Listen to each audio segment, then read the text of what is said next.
If TCU reaches its goal of another undefeated regular season, it could find itself playing in a second BCS game, or even back in Arizona, this time playing for the national championship. A Panera spokesperson explains that the company views the situation as win-win for both Panera and its customers. The main difference in the 4-2-5 defense is the addition of a third safety. The most common base defenses are the 3-4, which has 3 down linemen and 4 linebackers, and the 4-3, which moves one of those linebackers up to the line of scrimmage. Borelli has coached both pro players and juniors in nearly 40 years in the game. He says his formula for success is simple. ESPN College Game Day's Lee Corso picked the Frogs to lose by 3 touchdowns to Oregon State. And although TCU didn't cover the 14-point spread, all the players would say that matters is starting the year 1-0. He doesn't coach the top 10 football team or the top 15 baseball team. The coach at TCU, who has had the most successful career, coaches men's tennis. And that's not even what he's best known for. In November, Dave Borelli will be inducted into the Intercollegiate Women's Tennis Hall of Fame. It's really something I really look forward to. It's certain to accomplishment that, I didn't think it would ever happen, Borelli won 7 national championships as the women's coach at USC in the 70s and 80s. He came to TCU as the women's coach in 2002 before switching to the men's side in 2007. Tennis is tennis. Recruiting student athletes, I think that the basic formats of the game are the same. But I, at the time that he was given that opportunity, I think he looked at it as an unbelievable challenge. Can I do it on that side? Borelli has coached both pro players and juniors in nearly 40 years in the game. He says his formula for success is simple. I just don't like to lose. I hate to be second best. That's always been the case. And I get very frustrated about that sometimes when it happens. Athletic Director Chris Del Conte says it's that quality that ensures the other TCU coaches know who Borelli is, even though the public might not. He is a team builder within all of our coaches. Coaches respect coaches.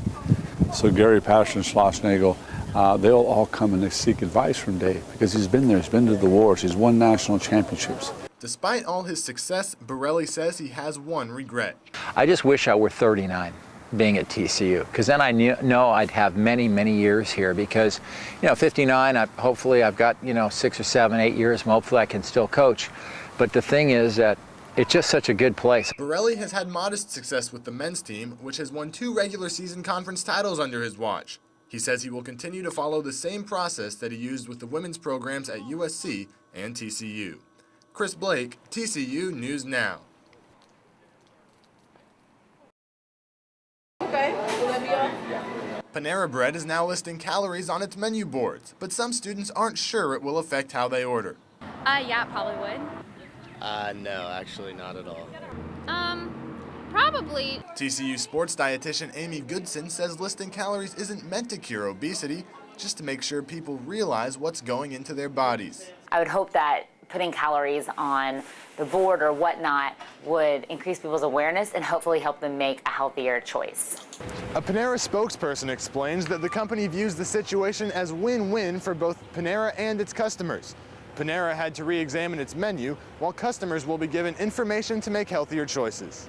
One student says even with the knowledge of calories, he wouldn't change his eating habits. As of right now, I'm at an age where I don't really count calories, so honestly, pretty much everything I eat, I don't know how many calories are in it, so I don't really care.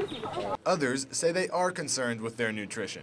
I prefer to eat healthily, and if I know something has a ton of calories and isn't good for me, I'd prefer not to eat it. I'm an athlete, so you kind of have to think about it most of the time anyways.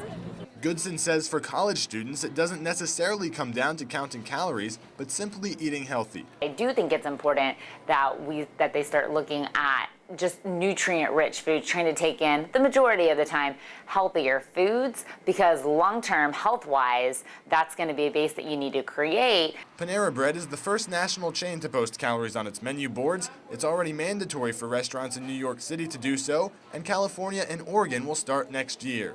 Goodson says she thinks Texas won't be far behind. Chris Blake, TCU News Now. After a 12-1 record in 2009 and earning a top 10 ranking in this year's preseason polls, senior receiver Jeremy Curley says the Horned Frogs won't sneak up on anybody this season. I think the underdog role is kind of thrown out the window, but along with the big stage, we haven't forgot where we come from. TCU is ranked 7th in the USA Today Coaches Poll and 6th in the AP Top 25. The 6th ranking in the Associated Press poll is the highest ever preseason spot for the Horned Frogs. Head coach Gary Patterson says his expectations are always this high.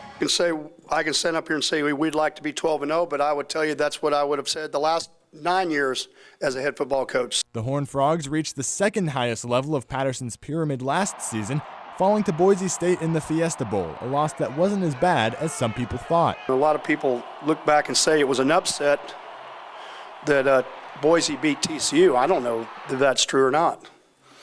I mean, you got two teams that are ranked in the top 10 in the country, and when they played a ball game. So it's, do I wish that we won? Yes, but the bottom line to it is that was two good football teams. Along with the team rankings, the individual awards are adding up for the Horned Frogs. Center Jake Kirkpatrick is a preseason All-American. Linebacker Tank Carter is on the Butkus Award watch list. And then there's Andy Dalton, who is on just about every list a quarterback can be on, including being tabbed the preseason Offensive Player of the Year in the Mountain West Conference. It's an honor to get some of the individual stuff, but it's all preseason stuff, so it really doesn't matter right now. Reading all the stuff and what people tell you that you are, or all the other things that go along with it, you'll slip up somewhere along the way, maybe more than once. And that goes for coaches, that goes for players, that goes for everybody. I mean, you can take Coach of the Year honors and you can put them in a closet because we're 0-0 this year. If TCU reaches its goal of another undefeated regular season, it could find itself playing in a second BCS game, or even back in Arizona, this time playing for the national championship. Chris Blake, TCU News Now.